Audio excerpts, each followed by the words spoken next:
Bonjour, je m'appelle Olivier Lépine, je suis le président et cofondateur de Brad Technologies. Et pour une fois qu'on joue local, on est une société avignonnaise.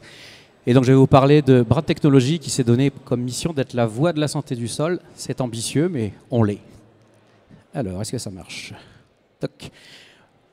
Je vous fais un petit tour d'horizon qui n'est pas jojo pour commencer. On a 60% des sols agricoles qui sont malades, très malades. Alors certains disent morts, moi je ne suis pas aussi pessimiste, mais en tout cas qui ont été gravement impactés par l'agriculture des 40 dernières années. Et tout ça, ça se conjugue avec des événements climatiques de plus en plus violents, de plus en plus forts. Et tout ça, évidemment, la conséquence, c'est des pertes de rendement qui sont... Alors ces slides-là, elle a quelques années. Au début, c'était 10% de perte de rendement, c'est ce qu'on voyait.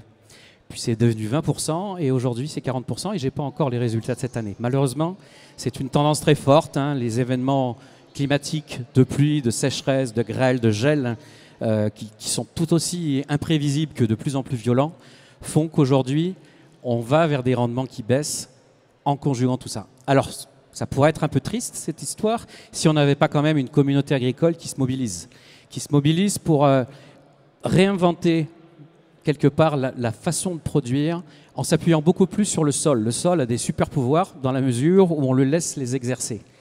Mais ce qui manque aujourd'hui dans cette nouvelle approche, plus versée vers la connaissance des sols et le travail avec le sol, plutôt que l'exploitation du sol, c'est les outils pour connaître ce qui se passe dans le sol. Puisque le sol, c'est un peu comme le cerveau, c'est un peu comme la planète Mars, c'est un grand inconnu. Et cette connaissance qui était quelque part millénaire, elle s'est très vite perdue et il faut la reconstruire aujourd'hui. C'est là qu'on intervient en apportant des outils. Le but de Brad, c'est d'aider à la transition agroécologique et à la mise en place de modèles régénératifs. Alors qu'est-ce que ça veut dire tout ça? Ça veut dire que dans des pratiques telles que le non-labour, les couverts végétaux, la limitation des intrants, il faut savoir si ce qu'on fait fonctionne. Et ce qu'on fait est relié au sol. Et pour savoir ce qui se passe dans le sol, évidemment, il faut aller mesurer parce qu'on ne peut pas transformer ce qu'on ne peut pas mesurer. Pour ce faire, on propose une sonde autonome et connectée qu'on installe dans la parcelle, qu'on plante dans le sol et qui va collecter en continu et en autonomie l'humidité, la température, dans le sol évidemment et dans l'air aussi de la parcelle, la luminosité visible et les UV. Je crois que le micro fonctionne ou pas? Oui. La luminosité visible et les UV et transmettre ces informations en autonomie sans aucune intervention humaine toutes les heures de manière à les restituer dans une application mobile avec des données météo, avec des analyses pour permettre à l'agriculteur de comprendre ce qu'il est en train de faire, qu'il est en train de tester. On parle par exemple de couverts végétaux en viticulture. Les couverts végétaux doivent permettre de garder le sol frais, de garder l'eau dans le sol. Simplement, on peut se retrouver avec ce qu'on appelle de la concurrence hydrique, c'est-à-dire que les plantes qu'on a laissées pousser à côté de la vigne, par exemple, vont rentrer en concurrence pour l'eau. Et comme l'eau, aujourd'hui, est une problématique, aujourd'hui, il y en a trop, mais les années précédentes, on en avait de moins en moins, il faut savoir si ce qu'on fait est en train de fonctionner, parce que ça ne fonctionne pas toujours, pour être tout à fait honnête. Voilà. Et donc aujourd'hui, on mesure, comme je vous disais, humidité, température, luminosité. On est en train de mettre en œuvre un système qui va permettre de connecter tout autre capteur venu de chez nous et surtout pas venu de chez nous, parce que notre but à nous, c'est aussi d'accélérer la mise en œuvre de ces solutions-là. Et on est aujourd'hui lauréat France 2030 sur un programme avec l'Université de Grenoble et l'INRAE où on va ajouter la mesure de la matière organique l'an prochain. La matière organique, on va dire, c'est un peu l'alpha et l'oméga de l'agroécologie. À partir du moment où on enlève les intrants, on les réduit à leur plus simple expression, on va se concentrer, comme je vous disais, sur les super pouvoirs du sol. Et ça passe par une concentration en matière organique qui est hydrophile, c'est-à-dire qui capture l'eau et qui la garde, mais qui aussi apporte des nutriments aux plantes au travers de son écosystème. Voilà, donc l'objectif qu'on s'est donné, nous, on est méditerranéen, donc c'est l'eau et c'est l'eau.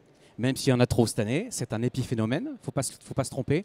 Donc on travaille à aider les agriculteurs à piloter leur irrigation quand elle est en place. Et quand cette irrigation n'est pas en place ou ne peut pas être mise en place, petit scoop, il n'y aura jamais assez d'eau douce pour tout le monde. Si on demande ici d'irriguer absolument toutes les cultures, ça ne pourra pas fonctionner.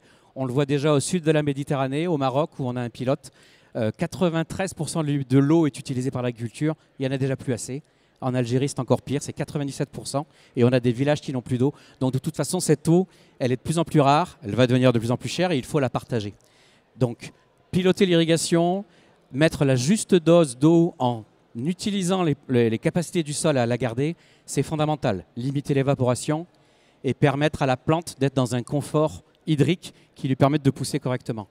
Évidemment, aussi aider le milieu agricole et son écosystème à reprendre cette connaissance des sols qui aujourd'hui a un petit peu disparu, notamment au travers de ces données. La donnée permet de construire de la connaissance et la connaissance, ça se partage. En tout cas, c'est notre vision. Et puis aussi, on est sur une nouvelle génération d'agriculteurs qui n'ont pas peur du téléphone, qui n'ont pas peur de la tablette ou de la technologie. Et l'idée, c'est aussi de leur faire gagner du temps en ayant cette vision instantanée dès le matin au réveil de ce qui s'est passé la nuit dans leur parcelle et là où il faut faire porter leur énergie et leur attention pendant la journée. Notre modèle d'affaires, il est très simple. On est sur une offre locative qui commence à 32 € par mois. Qu'est-ce que c'est? C'est la sonde fournie, maintenue. C'est les applications, c'est la gestion des données, c'est l'accès à tous les services qu'on propose sans limitation du nombre d'utilisateurs. Donc ça, c'est très important. Et avec la possibilité de partager les données avec qui on veut. Notre application mobile, elle est gratuite. On peut être client et l'utiliser. Et on peut ne pas être client et se voir partager des données par un voisin. On peut très bien partager une sonde pour minimiser les coûts ou pour valider ensemble ce que ça peut apporter. Quelques cas d'usage, on travaille avec Laos et Ventoux justement sur les tests des couverts végétaux pour vous dire que des fois ça marche, des fois ça ne marche pas et qu'en tout cas, il faut, selon la nature du sol, selon l'exposition, selon la météo, selon le terroir, prévoir des choses différentes. Donc c'est un programme sur plusieurs années. On a travaillé en début d'année sur la fraise, dans des objectifs de réduction de l'irrigation, non seulement pour économiser l'eau, mais aussi pour que la fraise ait meilleur goût, parce qu'un produit qui est plein d'eau n'est pas forcément très savoureux.